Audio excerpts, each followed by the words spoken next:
Leçon 183 avec bouquin copain, un cours en miracle. Cette leçon va être assez brève, c'est l'invitation en fait à pratiquer le mantra. À quoi sert un mantra en fait Alors ça peut t'aider à faire entrer une idée que tu as du mal à accepter, à passer un genre de palier quand ça bloque en fait quand il y a une résistance sur un concept ou un accrochage sur une idée trop terrestre en fait dans ta structure mentale et ça peut te permettre de dépasser. Par exemple, c'est je m'aime comme je suis. Tu répètes ça 500 fois dans la journée, ça peut effectivement aider à intégrer des notions.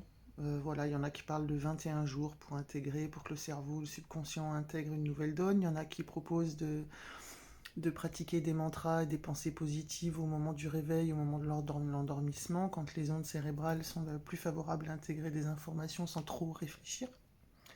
La leçon 183 s'appelle « J'invoque le nom de Dieu et le mien ». Ça te conseille tout simplement d'entrer dans une forme de méditation répétitive où tu peux répéter le mot Dieu, à moins que tu aies envie de dire Jésus ou Christ, enfin trouve le mot qui te va, et de le répéter en boucle, Dieu, Dieu, Dieu, Dieu, à ta façon, à ta vitesse, de plonger à l'intérieur de cette demande. J'invoque le nom de Dieu et le mien, puisque Dieu, c'est toi. Reconnais le Père, le Fils doit reconnaître le Père en fait. Reconnaître que tu es créateur et pense bien que quand tu invoques le créateur de tout ce qui est et dont tu fais partie, c'est parce que tu n'es qu'un prisme de ce créateur avec un grand C. J'ai relevé, il y a des jolies phrases. Le nom de Dieu ne peut être entendu sans réponse, ni être prononcé sans un écho dans l'esprit qui t'appelle à te souvenir.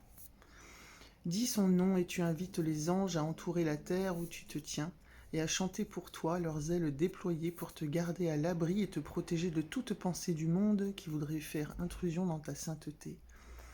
Le fait de répéter, répéter, répéter fait qu'à un moment, je sais pas, vous avez sûrement déjà fait ça quand vous étiez gamin, tu répètes chaussette, chaussette, chaussette, chaussette pendant longtemps.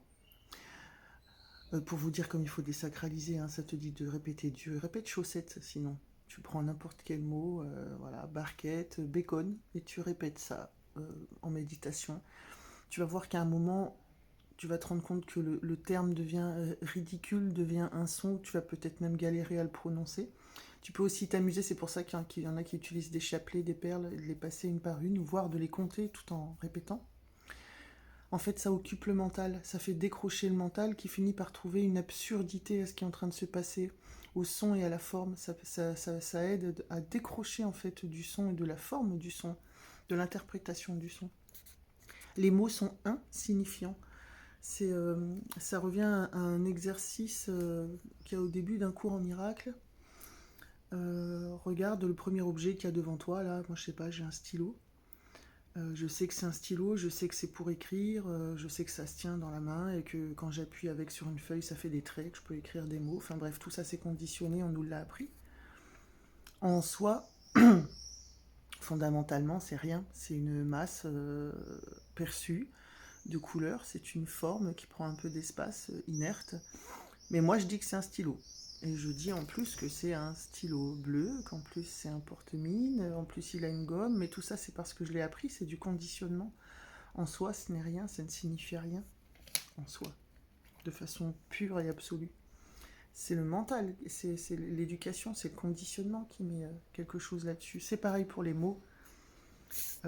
Si, je sais pas, j'ai n'importe quoi, je dis riba, riba, riba, riba, riba, voilà, c'est... Sinon, fais ça, prends un mot stupide, mais avec l'intention de j'invoque le nom de Dieu et le mien, jusqu'à, en fait, entrer dans une forme de méditation active et consciente, d'invitation à Dieu. C'est-à-dire qu'au-delà de la forme des formes qui sont insignifiantes, le son de ta voix, trouve cet espace silencieux au fond, derrière. Ça t'évitera de penser à faire tes courses si tu répètes le mot Dieu. Ou un autre mot, c'est toi qui vois. choisis le nom que tu lui donnes. Et n'entends rien d'autre, dit un cours en miracle. N'entends rien d'autre. Assieds-toi en silence et laisse son nom devenir l'idée qui englobe tout et qui absorbe ton esprit complètement. Fais taire toutes les pensées hormis celle-ci. Donc voilà, c'est l'invitation du jour, c'est l'utilisation du mantra comme subterfuge et comme appel absolu à la paix éternelle que tu es, qui peut, en amont de ce que tu répètes, percevoir justement celui qui répète.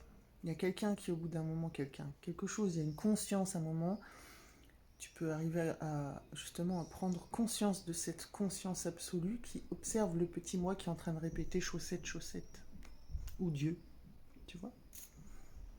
Voilà.